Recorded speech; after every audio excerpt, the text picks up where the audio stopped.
Today on the Bridge Podcast, we welcome Grammy-winning producers and Rialto natives, the Avila Brothers, along with RUSD Interim Superintendent Dr. Judy White. Bobby Ross Avila and Issiah is Avila have worked with some of the biggest names in music, and they're returning home to host this year's RITZ Gala. Dr. White joins the conversation to share how the arts are shaping education and why events like the RITZ are vital to student expression. Let's get started. I am extremely excited because not only do we have our interim superintendent, the legendary Dr. Judy White, here with us, we also, thank you. We also have two Eisenhower High School graduates, proud products of the Rialto Unified School District, 5 Grammy Awards. I mean, there's a laundry list of success that is attributed to your name. Not only is the city of Rialto and Rialto Unified School District extremely proud to welcome you back to the RITZ, welcome you back to Rialto, and then you're hosting and emceeing the RITZ. But I need to ask you a couple of questions. If you have time, can we get started? Absolutely. Let's go. Okay, let's do this. I'm going to start with you, Bobby Ross. I love saying Bobby Ross. Bobby Ross Ahvlah. Bobby Ross. So, I mean, it's wonderful to get a Grammy Award, right? You're growing up in Rialto, and I think I can give it to both of you, this question. We can bounce it off to Iz and you.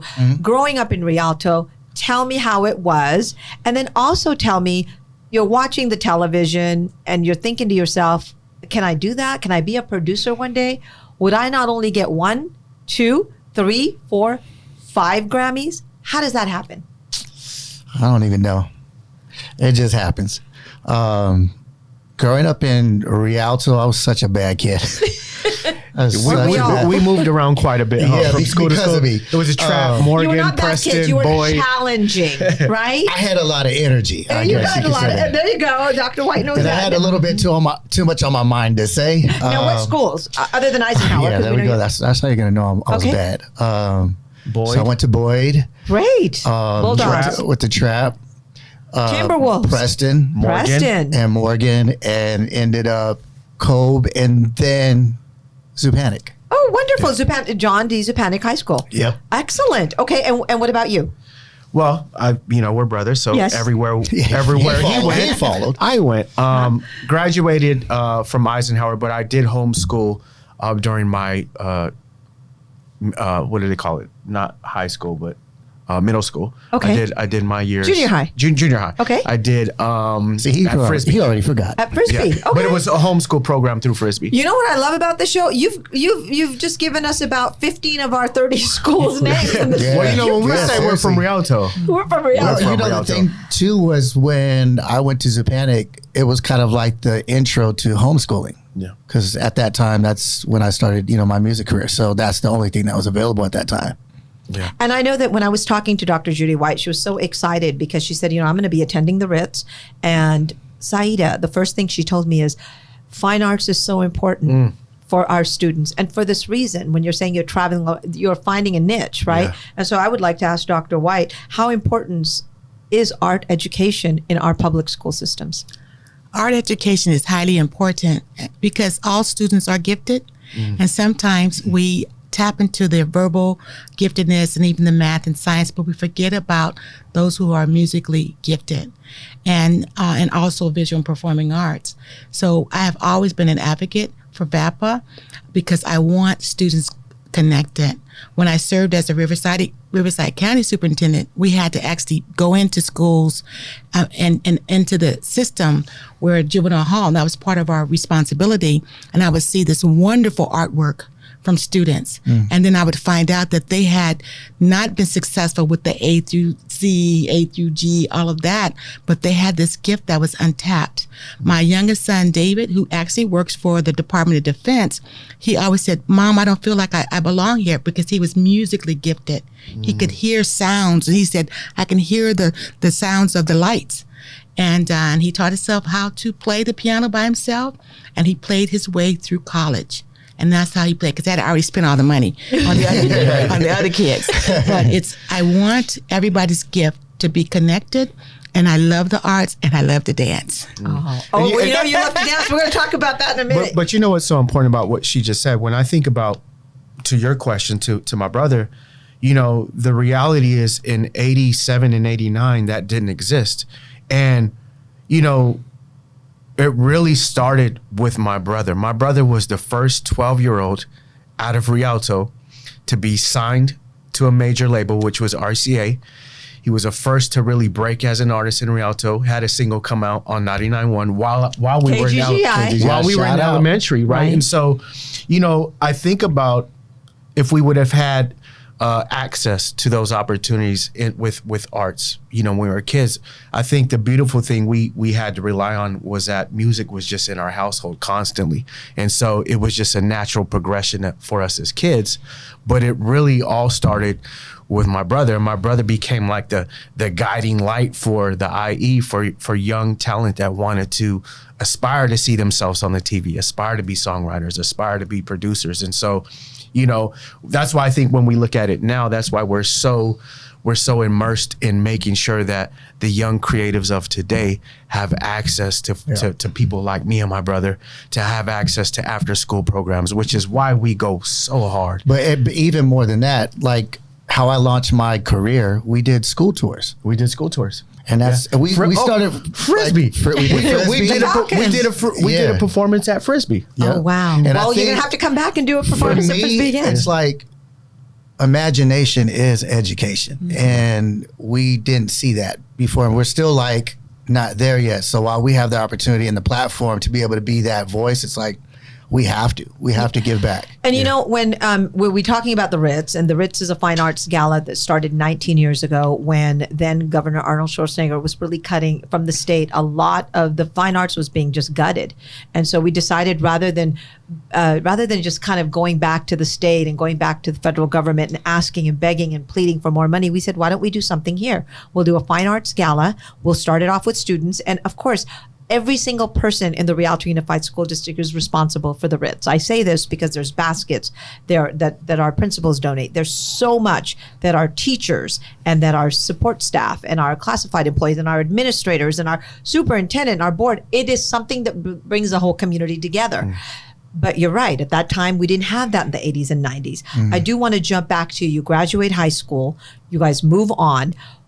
Talk to me about how you got your first Grammy, your second Grammy, some of the stars and some of the high profile artists that you work with. Because the one thing Ricardo Carlos in Communication Media Services told me, he said, Saida, I'm booking him. I'm booking the Avila Brothers. And I'm like, are you kidding? I've been trying to get them for years. And we talked about this. And they're always busy. You're always on the road. You're doing Super Bowl. You're doing this. And I want you to talk a little bit about that. Because there are students watching this on Spotify, on Apple TV. They're watching you. And they want to be the next Avila Brothers. They want to get that Grammy. They want to be the next interim superintendent and superintendent. This podcast is not to feed our own egos. Heaven knows you've been all over the world. This podcast is just to show the younger generation you could be sitting here in 5, 10, 15 years. So shoot.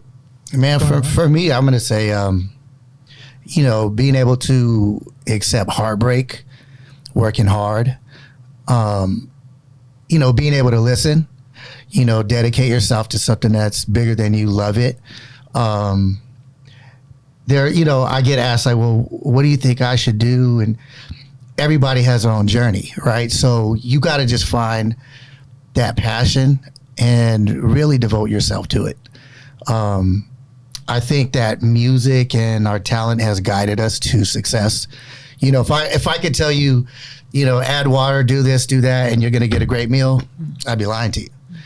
I think a lot of what I've been able to learn and gain is what, music took me on this journey. And that path and that journey, it unveiled so many secrets and so many lessons. And as to me, I think my strength as well has been with my brother, being with him. Yeah. Same here. And I know that our interim superintendent, Dr. Judy White, when we were speaking as well, she had mentioned how we also have the art fair that goes on here. We try to make music as a universal language. Can you tell me in your 41 years career, and I know you've been 44. 44, sorry. Oh, you've been at, I know, right. she said it right. Right. You've been at Moreno Valley Unified School District as a superintendent. You've been in San Bernardino City Unified, which is a very large school district, double our size, as a deputy superintendent. Everywhere you went, what was, and we know that with respect to sports, with respect to extracurricular activities, does having some sort of niche in the fine arts, how does that help your growth into college? So talk a little bit about the educational value of the fine arts. As I tried to push initiatives in the area of visual and performing arts, I had to do the research. The research actually says that students who are involved in fine arts, that they graduate at a higher level. It shows that they actually test higher on the SAT, and they also test higher on the MCAT and the LSAT. And all these are different kinds of entrance exams that people take, but it's something about the fine arts. I just want to go back. When you were speaking, you know what I heard? I heard perseverance. That's what I heard. I heard perseverance. It's a key ingredient to whatever you want to do. And I like poetry, and I've written some poetry books, but that's a fine art too. Because when you have that gift within you, it comes so naturally. That's what comes out of you. You don't have to work hard up. It is a gift. But then now you have to talk about opportunity, because you can have a gift, you can have perseverance, but if you don't have the opportunity, it's just that. I say to every educator, find out the gifts of every student in your class and support them. Help them to believe in what they need. She knows what she's doing. Yeah, she gets it. And I think the most important thing that I've learned along the way is that everybody has their own spark. Unfortunately, in education, there's so much for a teacher to manage in that classroom. It's really hard for them to really focus on the kid that's sitting in the back of the class that's really quiet, but has something special to give. And I think through our journey, what we've been able to find is that music is solely a gift. Creativity is solely a gift. It's one of the human elements that is why we're even created, is to create with our hands, to build and collaborate amongst each other. And I think one of the things that me and my brother are really passionate about is just making sure that we're in a place to share the information, because it all starts with the information. You got talent, you got a skill, you got a craft.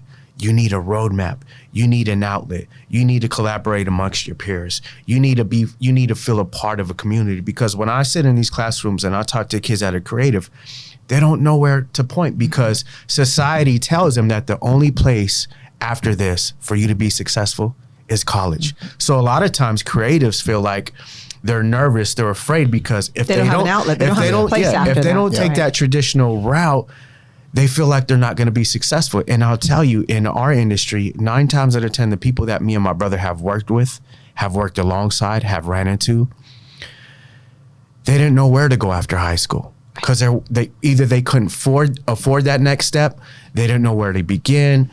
And you know, we have to look at life as being very unconventional now, and we also have to understand the importance of also being disruptive. And it'll always point back to perseverance, being able to understand your gift, your talent, and why you're doing it. And you know, Dr. White says something very interesting here as well: confidence. Yeah. Because what she had mentioned, doing well in MCATs, you can have a degree and you can still be a rock star. We have many of them, right? Yeah. Masters, bachelors, whatever your path is. What she's saying is that confidence level, kids in the fine arts, when they're exposed to that at a younger age, because we have VAPA schools, we have VAPA teachers. We didn't have those outlets in the 80s, in the early 90s, even up until the turn of, in the 2000s. But we have them now, and we value them, and we respect them, and we want to see how they can nurture. I do want to talk to you a little bit about, because we could do this all day long, but I want to ask you some of the high profile names that you've worked with and your experience for that. There's one common thread that exists amongst all of them, and that is the willingness to sacrifice anything that resembles normal. When I say normal, I mean birthdays, holidays, family time. Those are the sacrifices you'll find that within this industry, there is no understanding for that. It's either you're in 100%, and this is my brother just sent me something, right? It comes with a price. What was that? Yeah, right? Everything, there's it's a something cost. Bob Dylan said. There's always a price for the sacrifice for the Dylan. win. Yep. It's like going to the gym and you want to be this guy, right? Big arms. Well, it takes a period of time to continue to exercise that muscle in order for it to grow. Yeah. And I think for us, it's like that's our thing, right? Well, there's a sacrifice for fame. There's a sacrifice for everything. But for everything. And this is what outside of the talent that we've worked with, there's a sacrifice for the student to respect the teacher. there's a sacrifice for the teacher to respect the student. Because like you guys, like you just kind of laid it out, there's a basket for this. Teachers are sacrificing. Teachers aren't getting paid what they should get paid for their sacrifice, and yet they still do it. They still do it. You know, when I look at the RITZ, I see sacrifice, right? So that's what it takes to be that artist. You know, the artist we've worked with. You have to give up something to be exceptional. Exactly. Right? And both of you are exceptional. 13,000 hours. We have a lot of standout students in their in academics, in the fine arts, in the, whether we have doctors, lawyers, teachers, preachers, rocket scientists that graduated from the Rialto Unified School District. You always read the if it bleed, it reads type of headlines. Yes. But this is the meat and potato of what we're doing. Yes. We're taking students like you. There's some soft spot that made you come back and say, I want to give back to the child that may not have had it when we were growing up. Well, so each one teach one. You have to. Yeah. So talk to me. Come on, I got to do this. Talk to me about Usher. Talk to me about Shaka Khan. Talk to me. I don't want to know all the details and the stories because I know you guys have to be very limited with that. How is it working with, first of all, how is it getting your first Grammy? Did it feel good? Did it feel like, got to do it again? How did it feel? For me, I started off wanting a gold record, and then it was like, man, if I get a gold record, then it's platinum record. I didn't realize what it meant till I got it. And I always tell the story about going to Eddie Murphy's house in like the late 90s. And I used to see all these like plaques on the floor. And I'd be like, dang, he just has some like sitting here. On the wall? Why aren't they on the wall? And what I realized when I got my Grammy and I got the accolades that I really just loved the music, and it wasn't about the reward. Mm-hmm. Yeah, and I think that to me was like that hit home for me. And that is the truth. I think we don't really talk about enough to our aspiring creators is that the accolades will never define your gift. You know what defines your gift? Being able to touch a human being, being able to inspire a human being. That is truly the real reward. And I think when we got the first Grammy nomination, I think the most beautiful thing was to be able to make sure our mother was our date, right? So more than anything, it's like when you get a chance to digest where Can music. you give us your mother's name? I apologize for Clara interrupting. Avila is the rock and queen of our lives. Yeah, exactly. And so when you think of it in that sense, yes, Grammy, being able to hold it is incredible, but it does not compare to what you're able to do with your family. You're able to provide opportunity, and all that comes through really, really committing yourself to your craft. We would have never gotten there had he not sacrificed and really led the charge. And you're the older one, Bobby. He's the older one, right? And I got more gray hair. I don't get it, but because you look young. But when I think about the journey, it's a fortune and it is a blessing to work with the Janet Jacksons and the Ushers. And I will tell you, like I said, the common thread amongst them all is they work 24 hours a day. It's a sacrifice, but it's been an honor. It's been a blessing to experience that because when I think of what it's done for our family is everything. Some of our cousins, they never get to experience certain things, had music not been a certain thing for us and the sacrifice. And so anytime you look at it, I mean, when you look at those experiences, like, what is an award or a statue even compared to that, right?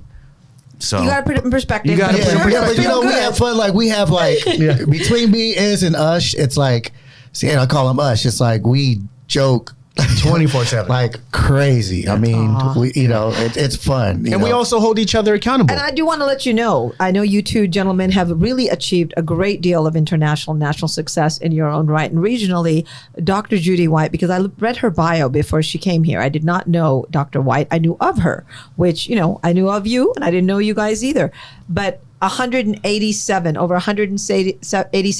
accolades, over 4 decades of your career, and she kind of feels that same humility. And I know it's not a false sense of humility. She has the same sense of the awards are great, the merits are wonderful, but it doesn't define who you are. You have to still continue. So you don't get a chance to rest on your laurels. You can't. and I don't want to interrupt you, but I just feel so blessed to be in the presence of entertainers. We feel blessed.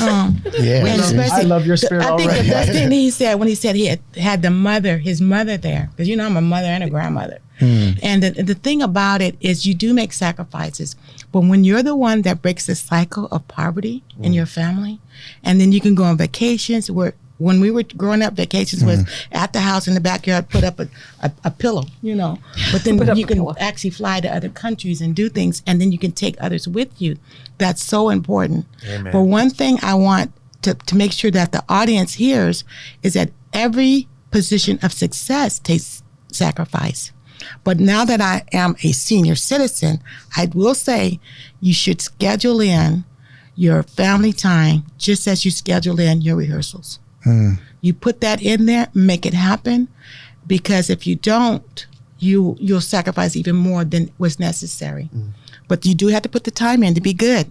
Good at anything, you have to put the time in, but always do it from the heart. Yeah. Not for the awards. And I've met Usher too, and I have pictures with him, but he doesn't know my name. But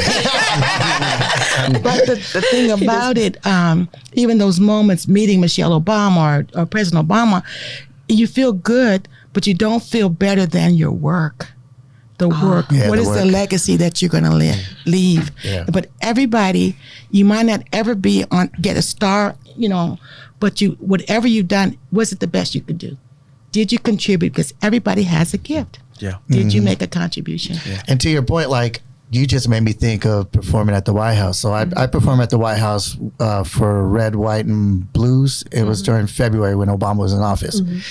And there was like a crazy all-star cast. You had Mick Jagger, B.B. King, Buddy Guy, Gary Clark Jr., Jeff Beck. Wow. And Mick Jagger. And, Booker T. Jones as well. I got so close with Mick Jagger where he was like, I'm going to switch the song up. Can you tell everybody, like, listen to this song and can you kind of lead it? And I was like, yeah, I got you. And what really hit me was later on that evening, we were getting food at catering. And one of the main chefs who's been there for like 35, 40 plus years, who happened to be Mexican American. And I was starving and I had my tray and I'm like, why is he taking so long? He's like, gave everybody else. And he just looked at me. He said, hey, I want to tell you this. I was like, please tell me you didn't run out of chicken. He was like, no. He said, look, last night I told my family that there was a Mexican American on stage at the White House who everybody loves and respects, who's a renowned musician. And I wanted my kids to know that they can do the same thing. And that there was somebody here who I was very proud of. And I was like, proud moment. I was like, I couldn't even eat. I was like, I'm not even hungry anymore. That's what really hit home. It was like, it was the work, right, that stood out with not knowing, like, dang, I'm really connecting. And that was, to me, that was like the most powerful thing. And it's very similar, to last year's Super Bowl for me and my brother was. And that's the segue I wanted to get into. Okay. Talk about that. So, when you walk off the field. Well, first, let me interrupt. Last year's Super Bowl, not this year, last year, 2024. 2024. The Avila Brothers were the main producers of the halftime show. Yes. That is phenomenal. And that's not national, that's international. Yeah. You have people in Pakistan, you have people in Burma, you have people in China, you have people watching the Super Bowl, and they're like, wow, who produced that? Now, please. So producing last year's Super Bowl halftime show for Usher, and as well as both of us playing in the band, the most beautiful thing was being able to wave to our parents. That's number one. Right there, Dr. White. Right there, Dr. White. That's number one. Yes. Now, when you walk away from something like that, both me and my brother said, you know what? Now's the time to really focus on our life story, because kids that look like us need to know not only does it exist, but they have somebody to point to, right? And when I think about Latino and Mexican culture, we don't have any superheroes to point to that look like us. And I'm proud to say, we have Santana. Well, but when we grew up, who were our superheroes? Mike Tyson. Mike Tyson. Prince, they were all black. Right. Whitney. Whitney, yeah. Whitney. I Shaka mean, Khan. I mean, Shaka yeah, Khan. Shaka Khan. I mean, and in the hip hop era, you know, we had Public Enemy, we had Tribe Called Quest, Kumo D, and that's But the not label. a lot of Mexican no, not at all. American coming out of Southern Yeah, California. and I with think that what's crazy region. for me was when I got signed at 12, 13 years old, I was signed to the Black division. So I was the only Mexican in the Black division, right? So it was very different. And I think to Iz's point, you know, doing the Super Bowl, it really helped us put a spotlight on our lives and what we've been able to accomplish and where we've gone. And so in that, again, it's like you start realizing the immortality of who you are and who you aren't and what you leave behind. And I think that was like a profound moment for us to then take a look at our lives and say, look, it's time to pour back in a different way and tell our stories. Because again, with being successful, it takes sacrifice, perseverance, but there's a lot of personal stuff that has gone on in our family that you would think it would hurt us to continue to keep moving, but we kept going. So there's a lot of those different dynamics. And when you take an event like the Super Bowl, it's like the whole pouring of your whole life that you poured into this thing just starts to reveal itself. And I think that was kind of like what came to our mind and our heart and our life was like, oh, it's time. Yeah. You know? And I think too, like one of the things that I love to talk about in the classroom with these kids when they ask me about Super Bowl is I love to put a spotlight on the fact that when Blacks and Mexicans work together, we can move the mountain. We can part the sea. And that's what I really loved most about last year's Super Bowl is not only did we shatter the records, and I told Ush this, I said, but it allows us to showcase what it looks like when we as cultures work together. You know what I'm saying? And that is the biggest stage. Well, music in is the the world. international language, right? It It is is. a universal language. And so anybody listening, it really is colorblind. Music is colorblind. Absolutely. And it's ageless. When I'm on the radio, I have 15-year-old kids listening to the radio asking me if I know anything about the Doors, and I have to smile and I say, yeah, a little bit. But do you see what I'm saying? It's Yeah. like it's ageless, the Beatles. And when you go to the RITZ, and I know we got to wrap this up, and I would love for both of you to come back with Dr. White after the RITZ. We're And going to be with her wherever she's at now. Yeah. We're here. Count us in. Yeah. And yes, because you guys all have so much in common. Usher, White House, they've done it all, right? So we have three legends here. But I think it's so important for me to ask you this last question, because I know that you gave homage to your parents, which I know Dr. White loved. The fact that you come from humble beginnings, the fact that you did not forget Rialto or Rialto Unified School District means a lot to us. But if you could tell a child that is watching, a student or a young person who wants to get into the hip hop, and I know we talked a little bit about it, perseverance, so forth, but how important is it for them to finish their education out of graduate high school and then enter a trade of their choice? Focus. There's got to be one word that you can use. I use my word focus, but if there's one word, and I'm going to give this to all three of you, one word that can really magnify what you need to do for success in life. And I'm sorry, but I'm going to start with you because Bobby's been saying a lot. So I want to start with you. Give me that one word so it gives Bobby and Dr. White a little bit of time to think about I'm it. going to be honest with you. I'm still going to stand on perseverance. Perseverance. Okay. Just one word. Just one word. Dr. White's like, no, you. I'm going to capture unity. Okay, because you just want the one word. I'm just going to capture unity right now. I got to pick the two Ds. Discipline.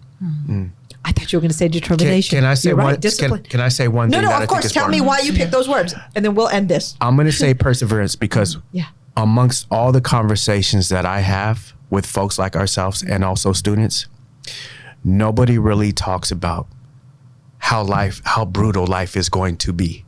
And I don't say that to discourage. I say that to inspire, because the reality is to talk about the gift, to talk about the ability is easy. You know what's hard? It's hard to talk to somebody that is truly going through it, wants to continue to chase their dreams, but can't pay their cell phone bill, can't put gas in their car.